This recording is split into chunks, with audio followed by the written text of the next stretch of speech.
Chapter 48, The Bat Bogey Hex. At breakfast on Monday, things were almost back to as close to normal as they ever got at Hogwarts, although Harry was still pretty down about Quidditch. Hermione, however, was in a good mood. Her presentation for Arithmancy class, after some considerable work, was all set to go, except that she thought it would be even better with a live subject. But that was easily remedied. She found the person she was looking for at the Ravenclaw table and asked, "Luna, what time does your first class end today?" At 9:55, after her single class had ended, Luna Lovegood walked in on the middle of Hermione's double Arithmancy period. Hermione immediately rose from her seat and walked to the front of the class. "Thank you for coming, Luna," she said. Several of the Ravenclaws rolled their eyes. "I'm ready, now, Professor." "All right, Miss Granger, go ahead," Professor Vector said with an amused tone. "Everyone, this is Luna Lovegood. I asked her to come because she probably has the longest hair in the castle. Turn around, please, Luna." She did, showing them her long cascade of hair. "My presentation today is a hair plaiting charm, and I wanted to prove that it works on hair of any length." She gathered Luna's hair together into 3 strands at the back of her head and then raised her wand, preparing herself mentally. She had managed to keep the incantation the same, but the new wand movement the spell required was long and extremely precise, so precise that she could barely cast it. She moved her wand in a slow, careful motion and said, "Fasciculi pilis plectere." Hermione watched as Luna's hair braided itself, over left, over right, over left, over right, again and again, down, down, down, all the way down her back until it reached the very end, and she tied it off with a hair tie. "Excellent, Miss Granger," Professor Vector said. The class applauded politely. "A very good use of weaving elements, and I suspect you could get a bonus point or 2 from Professor Flitwick for that wand work." Hermione smiled. These past few weeks, she felt like all of her sometimes lonely studies of maths in primary school were being vindicated now that they put one of the most powerful forms of magic at her fingertips. And besides that, she felt like she was really accomplishing something. Her previous achievements, even though they had netted her 2 academic papers and also saved her from a basilisk, had felt trivial in terms of the difficulty involved, but true spellcrafting was something she could really sink her teeth into. She could see the potential already in it already. It was a power that few others ever realized, even in the field, and there was no telling where she might end up with it. "And thank you for volunteering, Miss Lovegood," Vector added, snapping Hermione out of her thoughts. "You're welcome, ma'am," Luna replied. "I do love Arithmancy. I really prefer runes, but both are important for advanced spellcrafting, aren't they? Mummy taught me a lot of Spellman's syllabary when she was alive." "You know Spellman's syllabary already?" Vector said in surprise. "Yes, much of it. Mummy loved runes. Daddy's still using her runic puzzles for the Quibbler. She wrote enough to last until I can write them myself." "You should have said something, then. Professor Babbling might have been willing to let you test in early." "Oh, that would have been nice, wouldn't it? You know what, Miss Lovegood?" Vector lowered her voice. "Why don't you talk to Professor Babbling anyway? If you know the material well enough, you might still be able to advance to the 4th year class next year." "Oh my, that sounds excellent. Then we would have a class together, wouldn't we, Hermione?" "Well, depending on the schedule, we could," she said uneasily. She wasn't sure how much Luna she could take at once, although she didn't much appreciate several of the Ravenclaws sniggering at the pair of them. Oliver Wood called for a Quidditch practice after classes on Monday, despite the fact that Madame Pomfrey would really rather he not leave the hospital wing by then. After some discussion, the Quidditch match had been rescheduled for the 11th of December.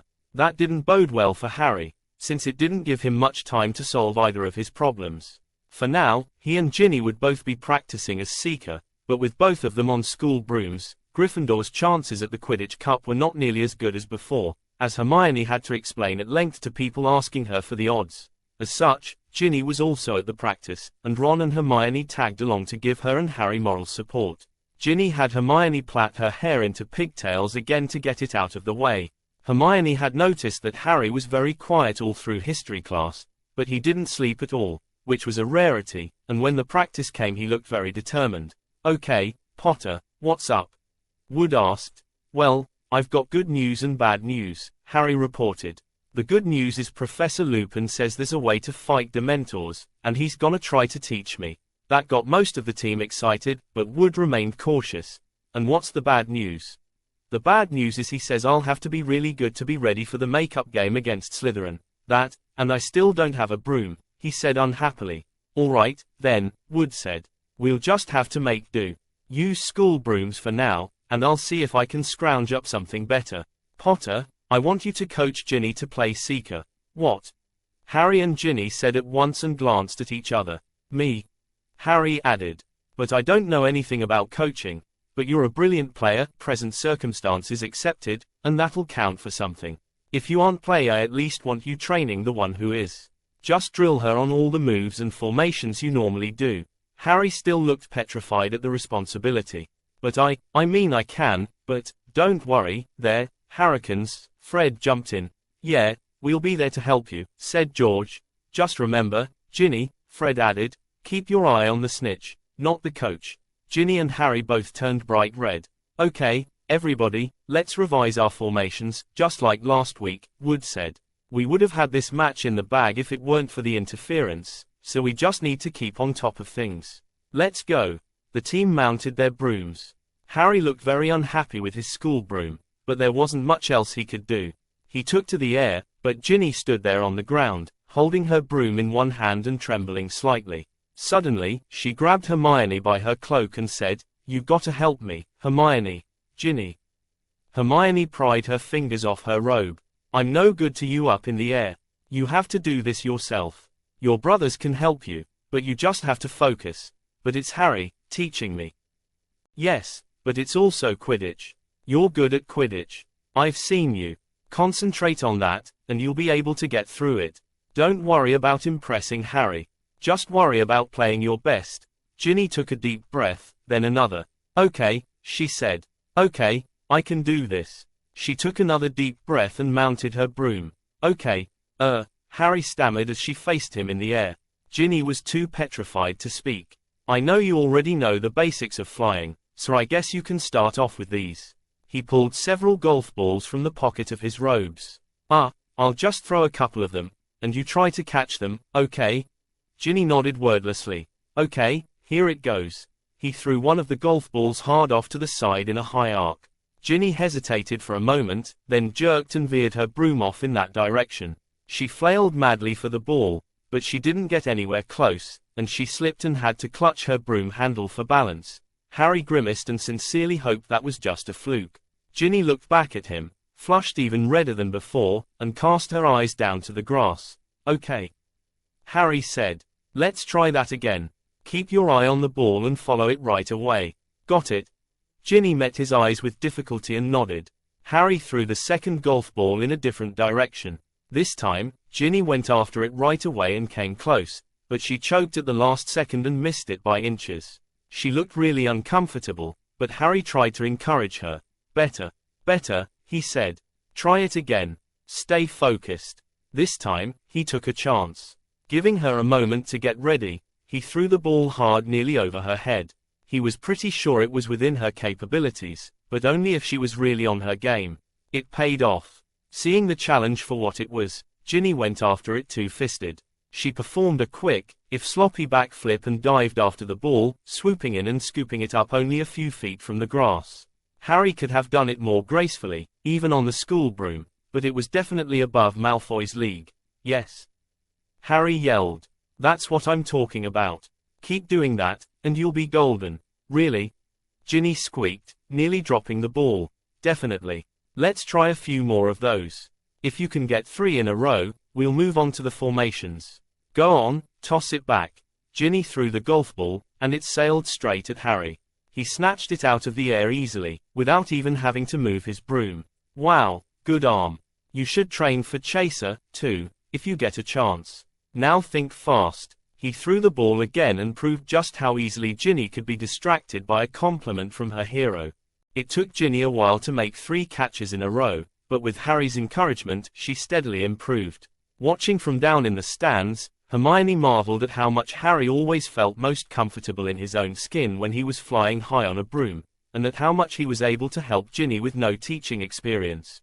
At the same time, she was amazed at how Ginny was most comfortable around Harry when she was on a broom. and at how she was finally opening up around him. That was one thing Hermione couldn't do. She could fly if she had to, but she had never really enjoyed the flying lessons back in first year. For his part, Ron simply looked astonished that his baby sister could fly so well. Good job. You're getting the hang of this, Harry said once Ginny finally got 3 in a row. Just remember, a real snitch buzzes around like an insect. It won't fly in a nice arc, so it'll be harder to follow. But let's get back to the team so we can cover some formations next.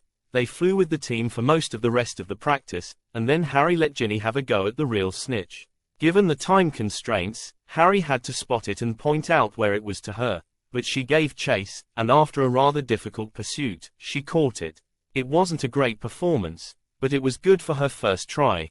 You were great up there, Ginny, Hermione said once they'd landed and started back for the castle. Yeah, Ron added. I saw it, but I don't believe it. Thanks, she said, only blushing a little this time. I had a great teacher though, and I still wouldn't stand a chance against him. That's okay, Ginny, Harry said. You only have to beat Malfoy, and I'm sure you can do that. Eep. Really, Harry? Definitely. Ginny grinned. Hermione had a serious question, though, something that had been bothering her all afternoon. Harry, was that all Professor Lupin talked to you about the anti-Dementor lessons? She said. You seemed preoccupied about it. Harry turned serious as well and motioned for them to huddle closer and lowered his voice. No, he explained some things, too, like why I react worse to the Dementors than everybody else. He did. Ron said in surprise. I just thought they were going after you for some reason. No, it's not that. He said Dementors make you relive your worst memories, and I always faint because I have worse memories than most people. How do you figure? Ron asked. We've been through all the same stuff together, and they don't do that to us. I don't mean at Hogwarts, Harry said. I figured out what the screaming I heard was. When the Dementors get close to me, I can. He closed his eyes and took a deep breath. I can hear Voldemort murdering my mum, he whispered. All 3 of his friends gasped in horror. Ginny gripped his arm tightly. Ron looked down at his feet awkwardly. Hermione laid a comforting hand on Harry's shoulder, though she was still confused. But, how is that possible? She said. Huh. Harry said. You were only 15 months old. The limbic system isn't fully developed to retain long-term memories until you're at least 2. It should be neurologically impossible for you to remember. She realized the other 3 were staring at her. Unless it's different for magicals. I dunno, but I can hear it, Harry said. And the worst part is it's the only way I can remember her. Oh, dear, Hermione said. I'm so sorry, Harry. I didn't mean to. It's okay, he said. That's why I need the lessons, though. When I hear her screaming, I faint. No one had anything to say to that, but Ginny released her vice grip and awkwardly patted him on the arm. They continued on in silence until they ran into another, more unwelcome foursome. Draco Malfoy came into view with Pansy Parkinson on his arm and flanked by his 2 bodyguards. Upon seeing both Harry and Ginny in their Quidditch robes, Malfoy smirked and said, Do my eyes deceive me? The Weaslets training for Seeker. It looks like you're being replaced, Potter. Dementors scared you off the team, did they? A few hours ago, Harry Potter would have lashed out in shame and frustration at that insult, but after the practice he'd just had, he was having a pretty good day, all things considered. He stood his ground, thinking faster than his friends had ever seen him think, and said, No, Malfoy. We just thought we could use a reserve, and we thought you'd be good for her to cut her teeth on. Ha! Malfoy didn't miss a beat. This little waif. As if. I know she's a pure blood, Potter, but come on. Both Weasleys fumed at that, but Ron was also feeling clever today. Hey, Hermione, what are the odds? He growled. Well, assuming Ginny keeps practicing like she did today, and comparing it with your past performance, Malfoy, Hermione answered calmly, considering you missed the snitch from practically under your nose last year, and you flew off the pitch at the first sign of trouble on Saturday when you could have won it, I'd give it to Ginny at somewhere between 5-2 and 3-1 on. Oh, shut up, Chipmunk. Nobody cares about your numbers, Parkinson snapped. Hermione froze up as Malfoy sniggered at her expense. She hadn't been called Chipmunk for a very long time, not since her front teeth first came in, and nobody cares about your numbers was practically word for word the taunt she kept hearing back in year 3 of primary school. But it still stung. And yet, she knew now what numbers could do. Perhaps it was time to use that spell she'd been saving. She would have been horrified to think it 2 years ago. But now, well, just give me a reason, Malfoy, she thought. Harry hadn't noticed Hermione's reaction yet. He was too busy needling Malfoy. Ginny's going to beat you, Malfoy, he boasted. She can't lose with me training her. Oh yeah? Malfoy sneered. Her and what broom? She'll be lucky to stay on that cheap piece of junk she has to fly on. Of course, that'd still be an improvement over you, wouldn't it, Scarhead? Ginny drew her wand. Malfoy instantly reacted by drawing his own, and in a flash, 6 others were drawn, too. You wanna rethink that, Malfoy? Ginny snarled. Malfoy quickly sized up the standoff and made a fatal miscalculation. He started to wave his wand at Ginny. Evite statum. Chiroptera mucosa. Ah! Malfoy yelled as the bat bogey hex hit him. Everyone stopped and stared in shock. For it was not Ginny, who had been knocked flat on her back, but Hermione who stood there, glaring, with her wand pointed at Malfoy's face as a black bat crawled from his nose and beat him about with its wings. Expelliarmus! Harry yelled, aiming at Parkinson before she could get a spell off, thinking her the next most dangerous caster. Crabbe and Goyle, not being too bright, both cast hexes at Hermione for nailing Malfoy, but Ron shoved her out of the way, and they left themselves completely open to him and Ginny as she leapt to her feet. Tarantallegra. Mordia digiti. The fight was over quickly, with the Slytherins solidly bested. You'll pay for this, Granger.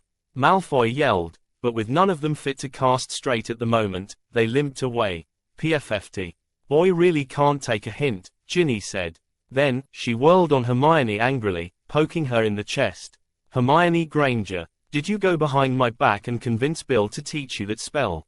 No, Hermione said, pushing Ginny's hand down. I just watched you cast it enough times that I was able to arithmetically reverse engineer it. You used Arithmancy. You figured out her spell just by watching it. Ron said in awe. Yes. Mind you, it wasn't easy.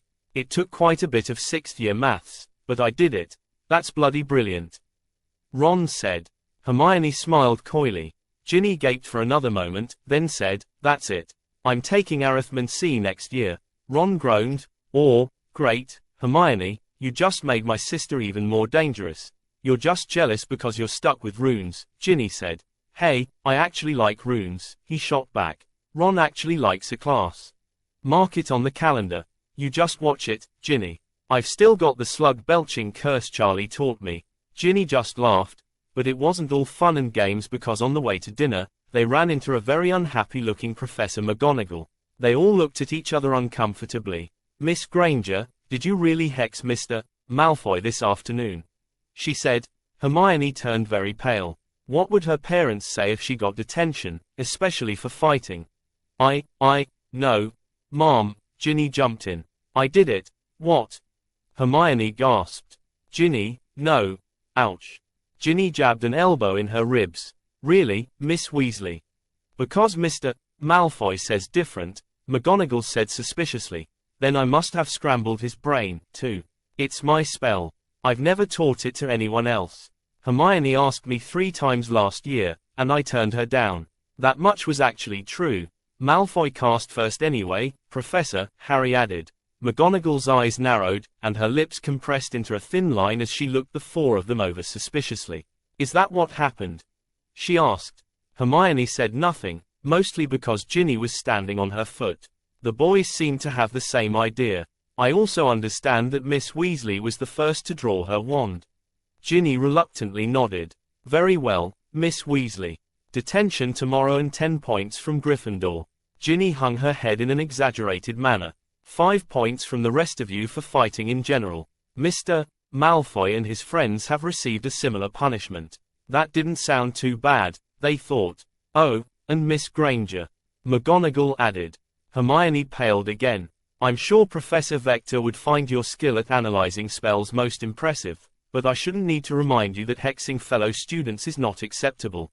Professor, she started, but Ginny stopped her. She understands, Professor, Ginny said. I see, McGonagall said. That will be all for now.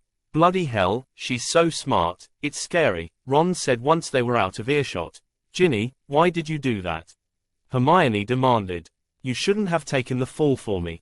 It's fine, the younger girl replied. I would have got in trouble anyway, and I had to pay you back somehow for everything you've done for me. But you didn't have to. Well, too bad. Besides, I've got in trouble for that spell before. You have your goody two-shoes reputation to uphold. Hermione snorted, ha. If they knew what I really got up to last year. But thanks, Ginny. You're a good friend. Despite Ginny shouldering most of the blame, the word soon began to spread around the school that Hermione Granger was not as helpless as she used to be. The change was subtle, but surprising. The Slytherins glared at her more, of course, but none of them tried anything. However, a number of first years, who had had unpleasant run-ins with Slytherins, just as she'd had back then, seemed to look up to her more. And, of course, Fred and George, who had felt the sting of that hex several times, bowed to her with exaggerated deference when they found out. Told ya you don't want to make Hermione mad, said Fred. Her new reputation wasn't exactly the one she wanted to be known by, but it did come in handy at one point a few days later. The students were mingling after lunch, and Hermione happened to spot Luna. Actually, she was hard to miss with all that hair and her eccentric taste in accessories. Hermione was working her way over to say hello and check up on the girl when the Ravenclaw was accosted by three of her housemates. Hey, Loony, one of the girls said, a taller, curly-haired girl Hermione was pretty sure was a fourth year. Rebecca says you're getting into Arithmancy and runes, now. Hoping to follow in Mummy's footsteps, are you? Hermione frowned, wondering what that was about. All she knew about Luna's mother was that she had passed on her love of runes and that she was no longer alive. She pushed her way closer. The fourth-year Ravenclaw girl and two others she thought were in Luna's year laughed and jeered. They bumped and elbowed Luna as they passed, and one of them, accidentally, snagged her long hair. She'd suffered worse herself, but Hermione was angry at the sight. When Luna replied to the other girl, she sounded less dreamy than usual, more of an edge to her voice and a slight quaver, and Hermione caught something, a barely perceptible pinched look around her eyes. Hermione doubted the hecklers even noticed, but she recognized it from when she found Luna on Halloween, and even more so from her own face in the mirror when she had had to endure this sort of bullying. Those times when she told herself it didn't bother her, and she almost believed it. I've always admired my mother's work, Luna said, but I've always felt a more rigorous approach would be better in my own studies. Oh, so she at least taught you that much, one of the younger girls said. I guess she wasn't a total loss, then. They laughed again, and at that moment, Hermione caught up with them. Ahem, she coughed. Hello, Luna, is there a problem here? The other three girls stopped and stared at her, but Luna smiled and said, I'm quite all right, Hermione, thank you. That's good. I'd hate to see you having any trouble, Hermione replied. What do you care about Loony, Granger? The other second-year girl said. She's completely nutters. The fourth year glared at her to be quiet. Evidently, she was more up on the gossip about Hermione. Luna happens to be my friend, and I don't appreciate her being called names, Hermione said sharply. Surely, Roger Davies mentioned that to you when he told people to stop hiding her clothes. He might have said it in passing, the fourth-year girl said, flinching a little at Hermione invoking a prefect. I was just escorting these two to the library. She laid a hand on each of their shoulders. I'll see you around, Loon. Lovegood, Granger. Hermione stared at Luna for a moment, then cautiously said, what was all that about? Well, they don't really think too highly of my parents, Luna said. I suspect it's because Daddy runs the Quibbler, that's a magazine. I can give you a copy, if you like. Okay. Hermione said, worrying what she was getting herself into. It sells well enough for us, but every publication has its detractors. If Luna's father was anything like she was, Hermione could guess why. Right, but your mother? Mum was a very good spellcrafter, Luna said. She was an experimentalist, though. Direct manipulation of the magical energies, Hermione remembered. That's right. It's very useful. You can do things with it that you could never do with Arithmancy alone, but it's also more dangerous. Mum was very good at it, though. She worked for many years without any serious mishaps. I loved to watch her work. The shapes and colors of the threads of magic were very pretty. One day, one of her spells got away from her, though. She had dreamed of making a shield charm that would absorb some of the energy of the spells that hit it to reinforce itself. Hermione's eyebrows shot up. She'd never even heard of something like that. She started. I couldn't even begin to guess if that's arithmetically possible. It seems, like, too easy. Perhaps. But it is possible if you catch the spells and manually dissect them. Mum wanted it to do it on its own, but everything she produced was unstable. It wouldn't hold the energy. Once, she thought she had done it, but when she touched the shield, it exploded and destroyed most of the house. I was 9. Hermione's mouth dropped open a little as she filled in the blanks in her mind. I'm sorry, Luna, she said, putting an arm around her. She was also angry. She couldn't believe anyone would taunt Luna about her mother's death. Things rarely even went that far between Malfoy and Harry. Yes, it was rather horrible, Luna said, still sounding disturbingly cheerful and conversational. The worst was when Dad had to pull me away from her and out the door. The house nearly collapsed, you see. I still miss her very much. But I've still got Dad. And anyway, I know I'll see her again someday. Hermione's mind spun for a moment until she figured out what Luna meant. She stopped short, turned, and stared into her silver eyes. They had a different look to them than before. Bright and shining, with no doubt or reservation in them. Luna must be a girl of extraordinary faith, she thought. She had rarely met anyone whose faith was that strong. Or who could withstand bullies like that, for that matter. If anyone said those things to Harry, there would be spellfire, at least. I'm sure you will, Luna, she said awkwardly, not really knowing how to respond. So then, arithmancy and runes. Yes, I still want to become a spellcrafter, like Mum. Although I would also enjoy searching for new magical creatures, like Dad, but I decided I would need a stronger theoretical background. Someday, I hope I can figure out where she went wrong. Wow, well, when it comes to it, if there's any way I can help you with that, I will. That's very kind of you, Hermione. And it's very kind of you to say you're my friend. I think I rather like having a friend. A friend? Hermione thought. I'll have to have a word with Ginny. Most people think I'm very odd, you know. You've been very nice to me, though. She looked down and lowered her voice.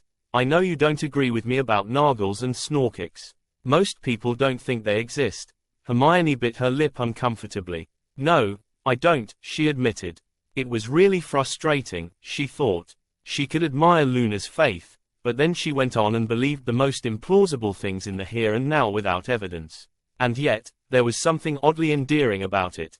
It took her a minute to place why, but she realized Luna wasn't her only friend with an odd way of thinking. But you know what? She said. I think being friends with the elves has taught me a lot about tolerance for people who believe differently than I do. Luna cocked her head. I suppose they do have a unique perspective on things. Unique is an understatement. I'm a Muggle born, remember. I don't believe in slavery at all, even voluntary slavery. But if I can be open-minded about that for their sake, I suppose I can be open-minded about cryptomagizoology, too. Luna continued staring at her, looking even more surprised than usual. You're a very unusual witch, Hermione. Hermione giggled slightly, unable to decide if being called unusual by Luna Lovegood was a good thing or a bad thing. That's me, she said. Can't ever do things quite normally. Honestly, Luna, you fit in just fine with my other friends. I mean, I'm on speaking terms with Filch, for heaven's sake. And I still visit Myrtle every so often, and then there's Hagrid and, why do I suddenly feel like I'm living on the island of misfit toys? Luna giggled. Is that like the lost island of Thule? That's where the Heliopith's summer breeding grounds are. They need the midnight sun, you know. Hermione suppressed an eye roll. She had momentarily been amazed that almost everything Luna had said in this conversation made sense, but that was a little too much to ask. No, Luna, she said. It's a Muggle thing. I'll tell you closer to Christmas.